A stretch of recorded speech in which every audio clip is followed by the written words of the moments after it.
संस्थापक श्री गुरु ने 275 ईस्वी में स्थापना किया था। 300 तक रहे।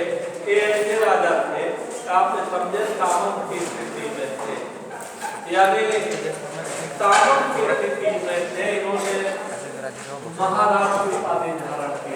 क्या? महाराज। इन्होंने महाराज की उपाधि धारण की थी। ये बताया कि महाराज की उपाधि धारण की थी। और इस तरह से ये इस तरह से एक चीनी यात्री आया था, बहुत बाद में आया। वो एक घटना के बारे में जानकारी देता है। इन्होंने क्या किया कि ये जो के विवरण से जानकारी मिलती है, जो बहुत बाद में आया था 571 के आसपास, कहता है कि इन्होंने क्या किया, इन्होंने एक तरह से मीलिया की दिया, यानी मृग तीखा वन, और चीनी भाषा में लिखा मेलिकिया तीकिया, यानी जो हमारी किताबें लिखती है कि ये जानकारी देता है कि इन्होंने मृग तीखा वन, जो आपके बिहार में पढ़ना चाहिए, ये मृग तीखा वन में एक चीन के मंदिर का निर्माण करवाया था। यानी चीन के मंदिर का निर्माण और छात्रावास वहीं बनाया था। इसके खर्च के लिए 24 गांव अनुदान में दिया था। ये 24 गांव अनुदान में दिया था। इतनी कुल इनके बारे में जानकारी है। इन्होंने वंश की स्थापना किया था। इस तरह से आप समझे कि महाराज की उपाधि धारण किया था। एक सामंत की स्थिति में से केवल वंश की नींव डाले थे, लेकिन आगे एक तरह से बहुत दिन की उपलब्धि नहीं रही।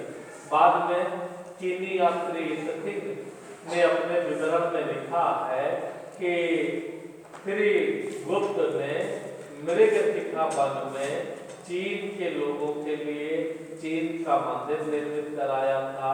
यहाँ एक हॉस्टल या धर्मशाला था। इसके खर्चे के लिए 24 गांव दान में दिया गया था। यानी इसका खर्चा बर्चा चले, इसके लिए 24 गांव दान में दिए गए थे। श्री गुप्त के बाद शासक बने इस तरह से घटोत्कच, यानी एक घटोत्कच शासक बने। एक घटोत्कच शासक बने श्री गुप्त के बाद, एक घटोत्कच बने। यानी आप समझे 300 से लेके 329 ईस्वी तक रहे। इनके बारे में जानकारी आपने देखें कि अगर कुछ गुप्तकालीन स्रोतों को देखा जाए, जैसे इस तरह से प्रभावती गुप्ता जो चंद्रगुप्त विक्रमादित्य की क्या थी, चंद्रगुप्त विक्रमादित्य की पुत्री थी। अगर प्रभावती को देखा जाए, प्रभावती का एक लेख मिला है। प्रभावती का एक तरह से पूना ताम्रलेख, प्रभावती गुप्ता का पूना ताम्रलेख देखा जाए, या इस तरह से प्रवर्तेन का रिद्धपुर लेख देखा जाए, ताम्रलेख। प्रवर्तेन का एक तरह से प्रवर्तेन का रिद्धपुर लेख देखा जाए, किसका? प्रवर्तेन का रिद्धपुर लेख देखा जाए, या इस तरह से आप समझे कि इन दोनों में, या इस तरह से मैंने कहा अस्कंद गुप्त का एक लेख है। अस्कंद ये भी गुप्त राजा थे। अस्कंद गुप्त का एक तरह से एक लेख है, अवलेख है, सुपिया अवलेख।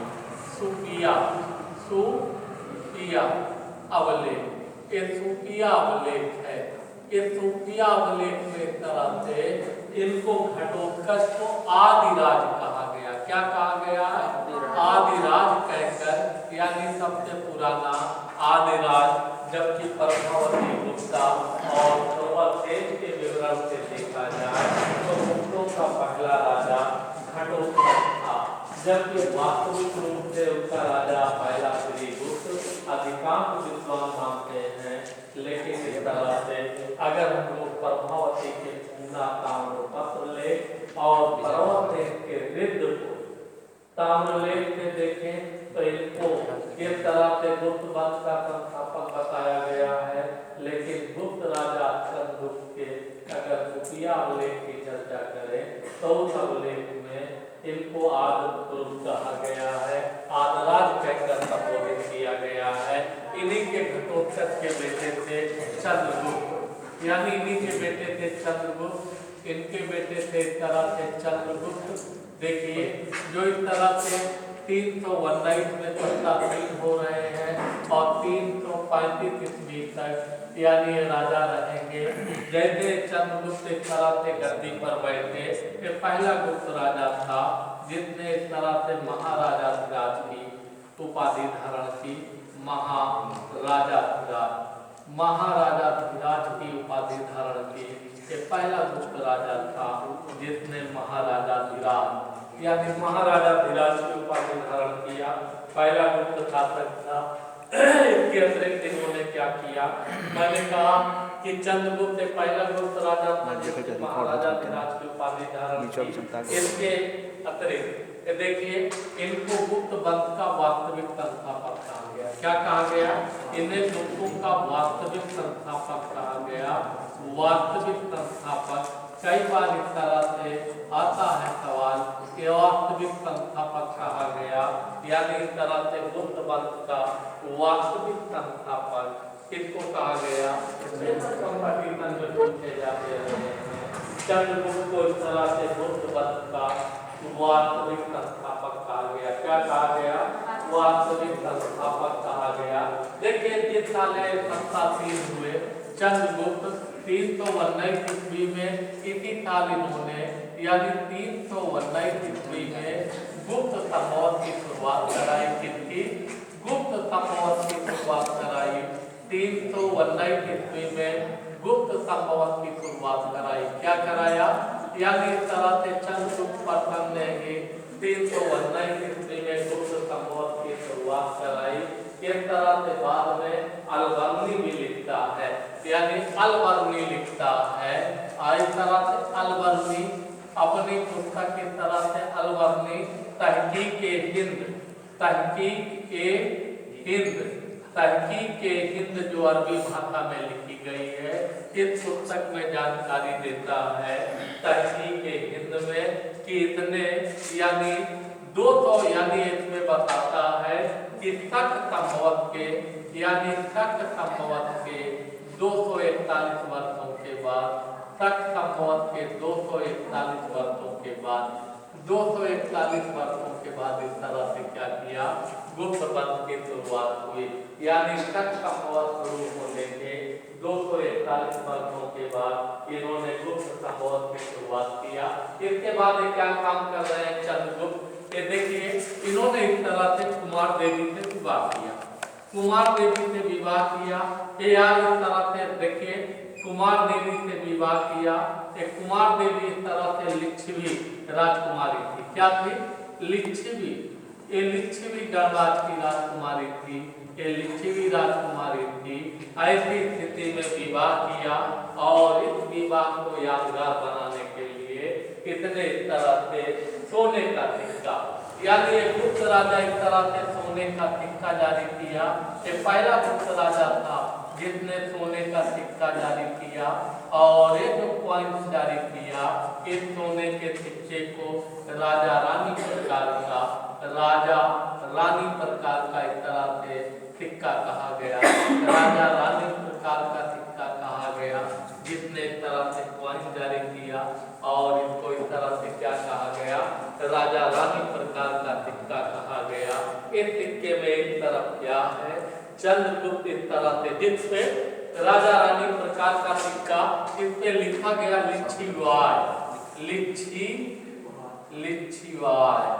लिच्छीवाय, अर्थात सिक्का भी बता रहा है कि जो लिच्छवी राजकुमारी से विवाह हुआ उसी को यादगार बनाने के लिए इस तरह से लिच्छीवाय नामक सिक्के को जारी किया गया। यानी इस तरह से लिच्छीवाय सिक्के को जारी किया गया। देखिए सिक्के में क्या है? इसके अग्रभाग पर यानी आगे की तरफ चंद्रगुप्त क्या कर रहा है?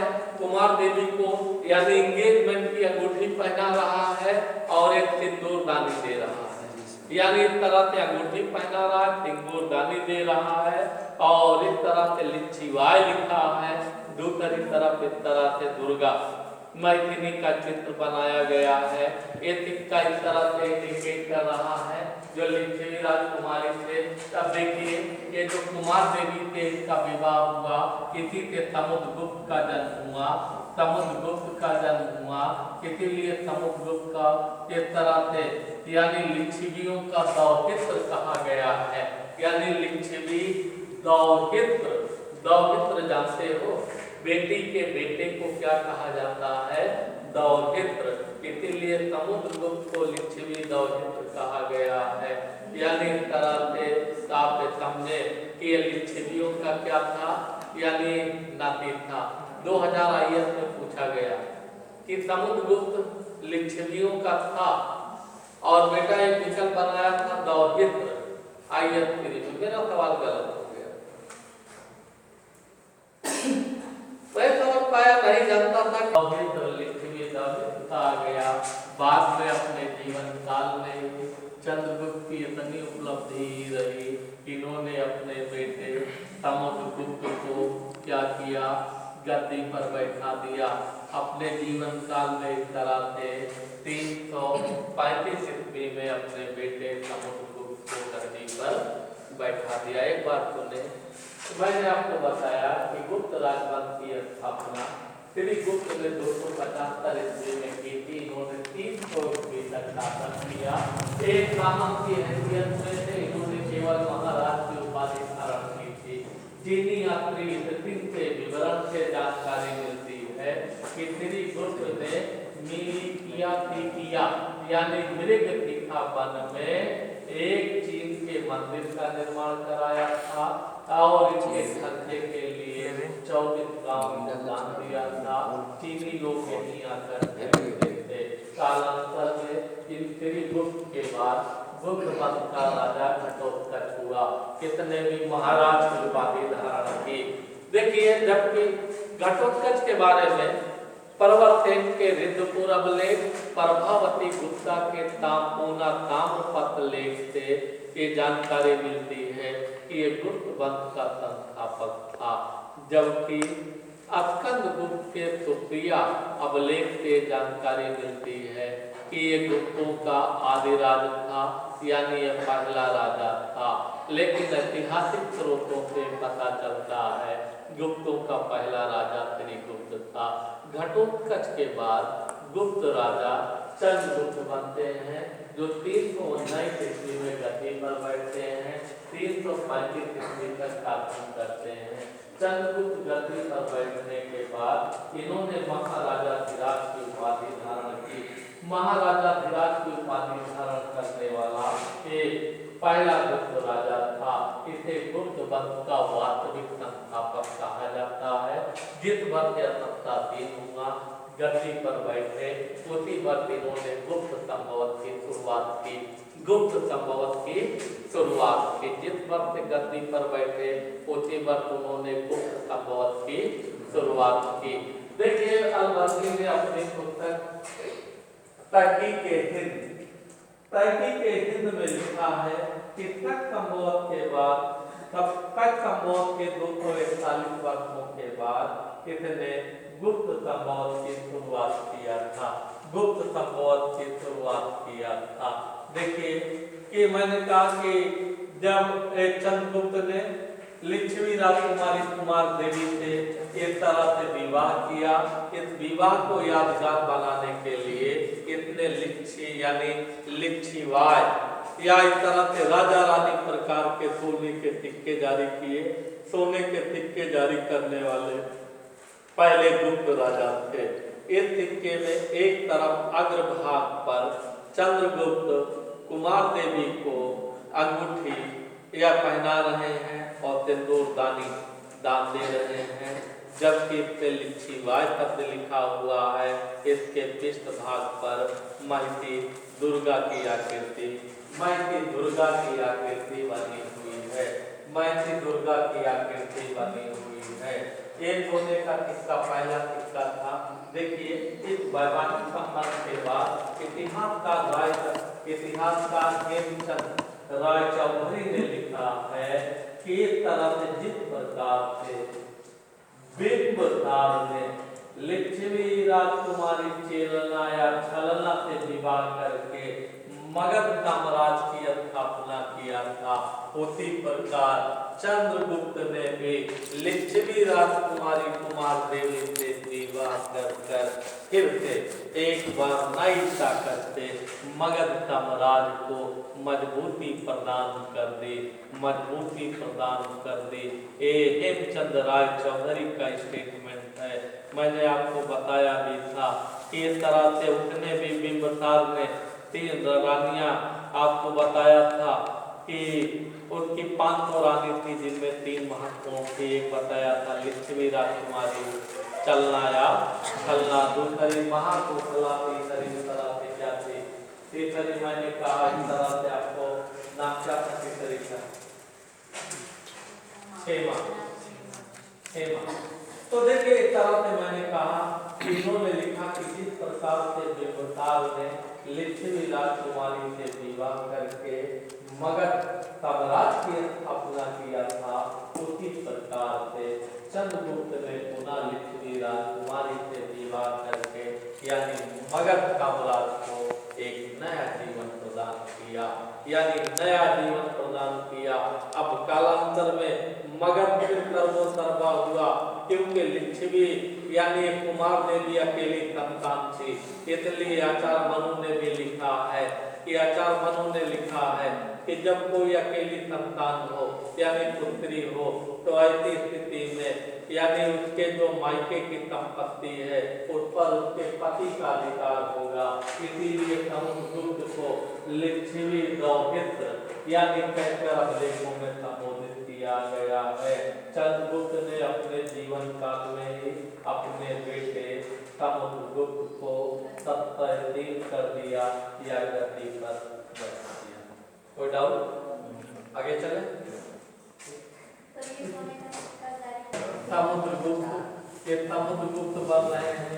देखिए समुद्रगुप्त बड़ा प्रतापी थे। इस तरह से विशेष इसमें इस समुद्रगुप्त को क्या कह रहे हैं? समुद्रगुप्त को भारत का नेपोलियन कहते हैं। देखिए समुद्रगुप्त के बारे में भी खूब लिखा पढ़ा गया है। देखिए अगर समुद्रगुप्त के इतिहास को देखा जाए, इनके इतिहास को इस तरह से अगर हम लोग देखें तो बहुत सारे अभिलेख मिल जाते हैं जो इनके बारे में बताते हैं। देखिए इनका मुख्यतः जो इतिहास लेखन होता है वो प्रयाग प्रशस्ति है, यानी प्रयाग प्रशस्ति है। दूसरा इनका एक सागर जिले में, यानी सागर जिले में भी एक इनका लेख पाया गया है, सागर के एरण में, यानी इनका भी एरण एक लेख पाया गया है, एरण लेख पाया गया है। इसकी तरफ जाए उसके पहले इस तरह से मैंने कहा प्रयाग प्रशस्ति, इसकी रचना किया था हरिदेव ने। किसने किया था? हरिदेव ने किया था। ये जो चंपू शैली में लिखी गई है, ये चंपू शैली में चंपू और गद और पद के मिश्रित शैली को क्या कहा जाता है? गद और पद के मिश्रित शैली को कौन सी शैली कहा जाता है? चंपू शैली में कहा जाता है। ये हरिदेव यानी इसका दरबारी था जिसने लिखाया था, ये संस्कृत में लिखा गया। किसमें? संस्कृत में। प्रशस्ति का मतलब होता है प्रशंसा, जो इस तरह से इनके प्रशंसा में लिखाया गया है। आगे इन्हीं के आधार पर बड़ा इतिहास लिखा गया। तो वहां जाए उसके पहले जो एरण है ये मध्य प्रदेश के सागर जिले में है। इसको समुद्रगुप्त यानी समुद्रगुप्त का भोग नगर कहा गया है। क्या कहा गया है? इसका भोग नगर कहा गया है। इसमें एरण अभिलेख में समुद्रगुप्त में इस तरह से मैंने कहा पृथु यानी पृथु और राघव से बड़ा दानी बताया गया है। ये बताया गया है इस तरह से पृथु और राघव से बड़ा दानी है। यानी इस तरह से आप ये जानते होंगे कि रघुकुल रीत सदा चली आई, प्राण जाए पर वचन। यानी कह रहे हैं कि जो प्रतिज्ञा कर लेते हैं कि राजा राघव से भी बड़े, यानी रघुकुल की जो रीत है उससे भी बड़े प्रतिज्ञावान हैं। और आगे क्या कह रहा है? लिख रहा है आगे इसी से जानकारी होती है। एरण से जब एक खुश हो जाते हैं, खुश होने पे क्या हो जाते हैं? एक कुबेर हो जाते हैं, यानी खुश होने पे कुबेर हो जाते हैं। और जब नाराज होते हैं तो क्या हो जाते हैं? नाराज होने पे यमराज होगा। यानी इस तरह से इसी अमलेख की जानकारी मिल रही है। अगर श्रीमान जी खुश हो गए तो कुबेर हो गए। आपको मालूम है कुबेर किसके देवता हैं? धन के। आपको माला माल कर देंगे। और अगर नाराज हो गए तो क्या हो जाएंगे? यमराज हो जाएंगे और आपका प्राण क्या कर देंगे? ले लेंगे। यानी ये बता रहा है। अभी इसके हिसाब से आपको बहुत सारी चीजें बताऊंगा प्रयास कर सकते थे कि बड़े इस तरह से चल रहा था रिसर्च का क्लास। एक प्रोफेसर आए थे और उन्होंने इनके जाने के बाद इनका तो सिक्का बड़ा महत्वपूर्ण है। यानी सिक्का इनके देखा जाए तो इन्होंने 6 प्रकार के सोने के सिक्के जारी किए। नंबर 1 अश्वमेध। अश्वमेध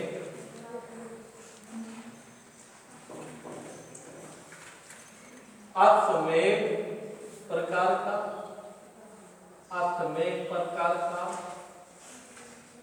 व्याघ्रहंता प्रकार का। नंबर 3 वीणा वादित प्रकार का। नंबर 4 गरुड़ प्रकार का। Number 5 धनुधर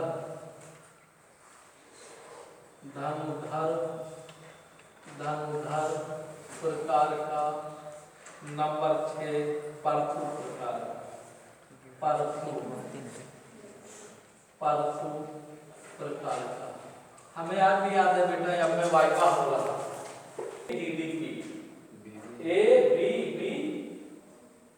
GDP। तो राउंड फिगर में जो भी GDP अब मन में था तो गुरुजी पूछे, मैंने हमको लिख दिया था धीरे धीरे अपने समझने के लिए। तो मैंने कहा था अश्वमेध प्रकार का सिक्का था। इस सिक्के से जानकारी मिलती है कि इन्होंने 2 अश्वमेध यज्ञ किया। उसमें घोड़ा बना है, अश्वमेध यज्ञ लिखा हुआ है, घोड़े को छोड़ दिया गया। तो ये सिक्का जस्टिफाई कर रहा है कि अश्वमेध यज्ञ इन्होंने किया था और उसी के उपलक्ष्य में अश्वमेध प्रकार के सिक्के जारी किए। मैंने व्याघ्रहंता प्रकार का दूसरा बताया। कहां तक इसमें गंगा की आकृति बनी हुई है और गंगा नदी की आकृति बता रही है कि मगध के अतिरिक्त यानी उत्तर भारत में इलाहाबाद वगैरह से यानी ये आपके दिल्ली तक इनका कब्जा था। ये क्या बता रहा है? यानी सिक्के पे गंगा नदी बता रही है। मैंने कहा वीणा वादित प्रकार का जो सिक्का है इसको जो है वीणा बजाते हुए दिखाया गया है, जो समुद्र रूप को बता रहा है। यानी इनकी रुचि संगीत में भी थी, वीणा बजाने में निपुण था। और बाद में इसी बात को हर्षेण ने यानी प्रशंसा में जो लिखा था कि ये इस तरह से महारथी हो गए थे कि इन्होंने क्या किया था, यानी इस तरह से संबल और नारद को भी पराजित कर दिया था। वीणा एक तरह से संगीत की रुचि को मैंने कहा था गरुड़ प्रकार का सिक्का ये सबसे लोकप्रिय सिक्का था जो गुप्तों के यहाँ चलता था।